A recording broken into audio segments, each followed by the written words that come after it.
Olá, catequista e liderança, você que nos acompanha em mais uma etapa da nossa Escola Catequética de Multiplicadores, promovida pela Coordenação Bíblico-Catequética da Arquidiocese de Florianópolis.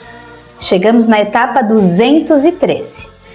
Nesta etapa, damos início ao mês de setembro.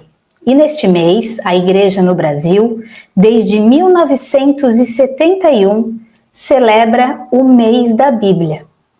Para esse mês, temos a grata alegria de ter conosco mais uma vez a presença do Frei Rondinelli.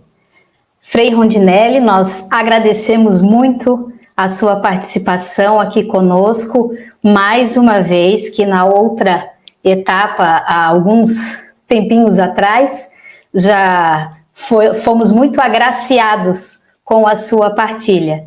Então, já que estamos no mês da Bíblia, nesse mês temos o livro de Ezequiel para meditar e estudar.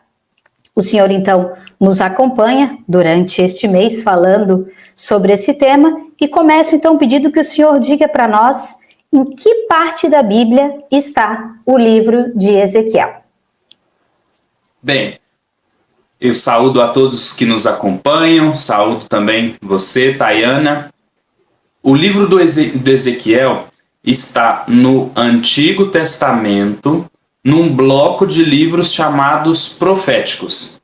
Ele está depois do livro do profeta Baruque e antes do livro do profeta Daniel.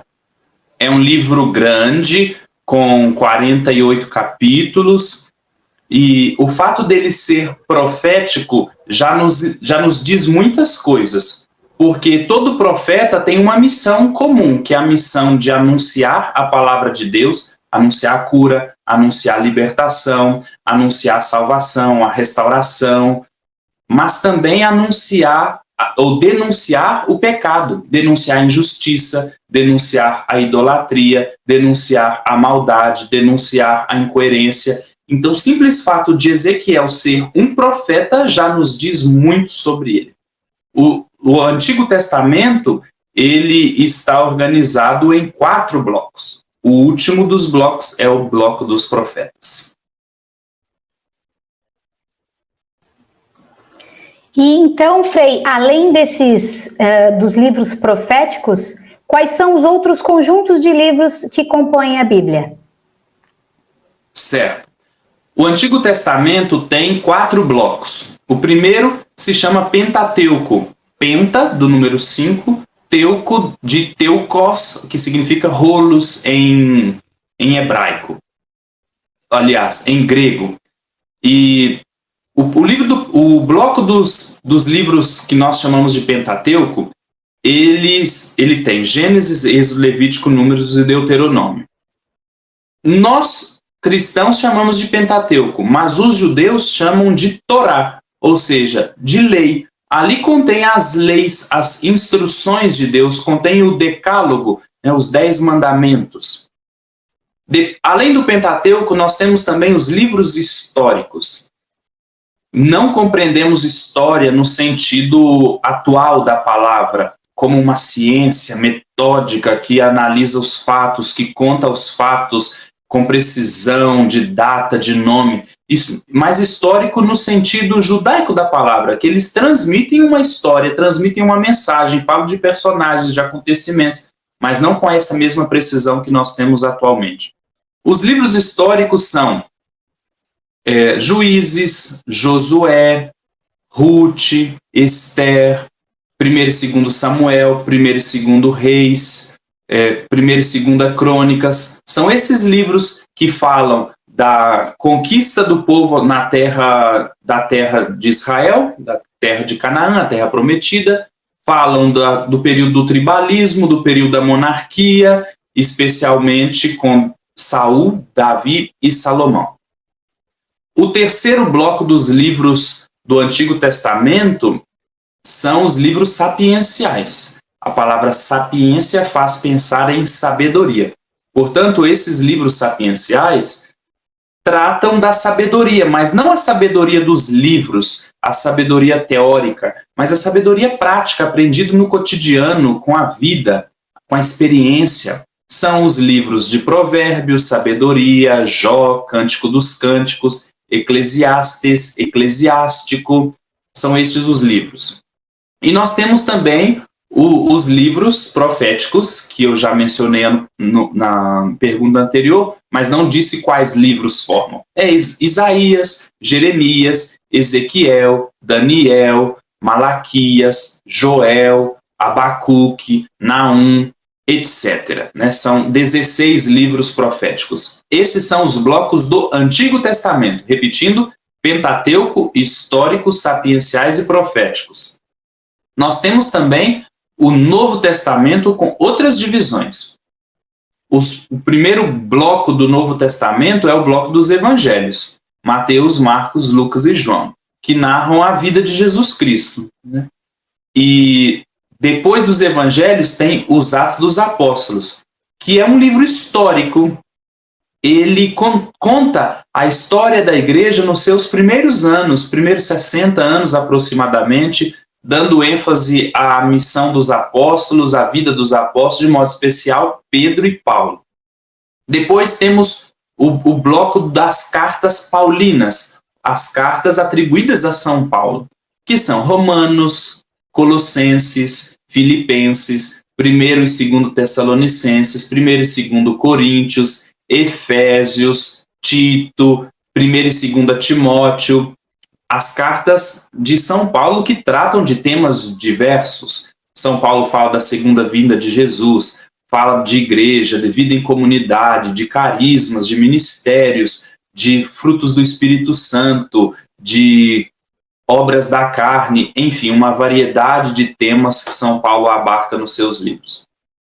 Temos também a literatura joanina, além do Evangelho que São João escreveu, nós temos 3 cartas de São João e temos também o livro do Apocalipse, que tem um gênero literário próprio. E temos as cartas católicas.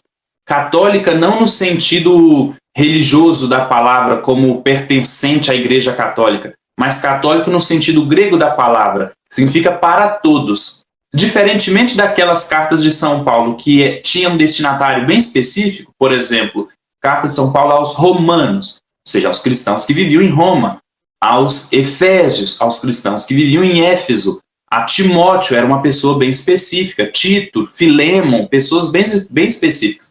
As cartas católicas, elas são para todos, não tem um destinatário.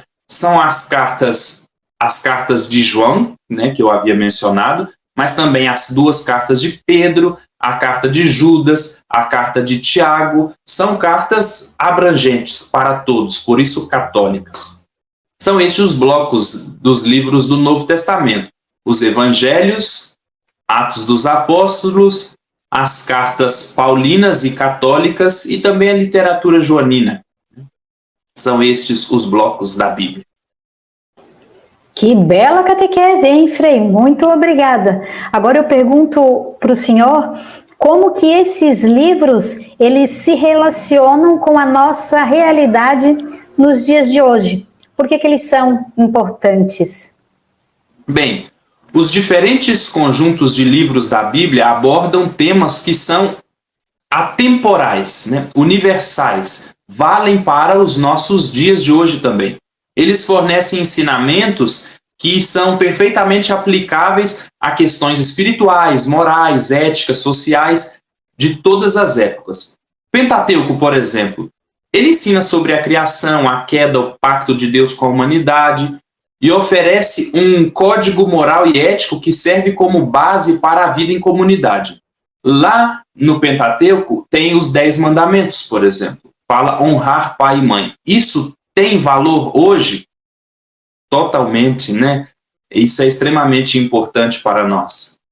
Os livros históricos, eles narram a relação de Deus com o seu povo e os desafios de viver de acordo com a vontade de Deus, refletindo questões como liderança, fé, desobediência, arrependimento, Tudo isso relacionado também com os nossos tempos, o nosso tempo.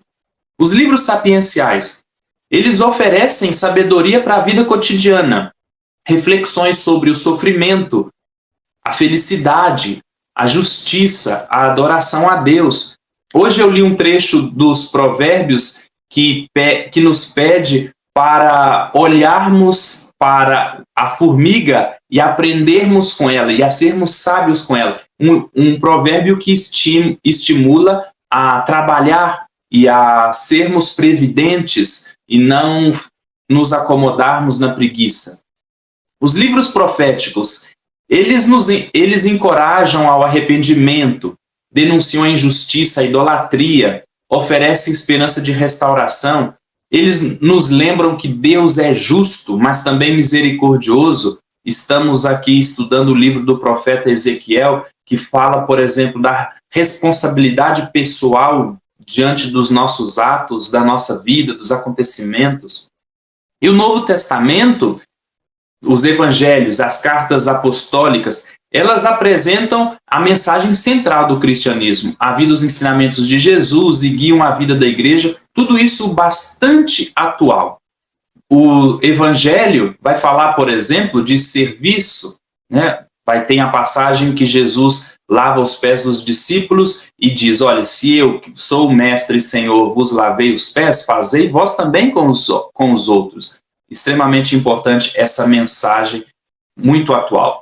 A relevância desses textos bíblicos para hoje está, portanto, em sua capacidade de oferecer orientação espiritual, moral e prática para enfrentar os desafios da vida moderna, do nosso hoje, além de nos proporcionar um entendimento profundo da fé e da nossa relação com Deus.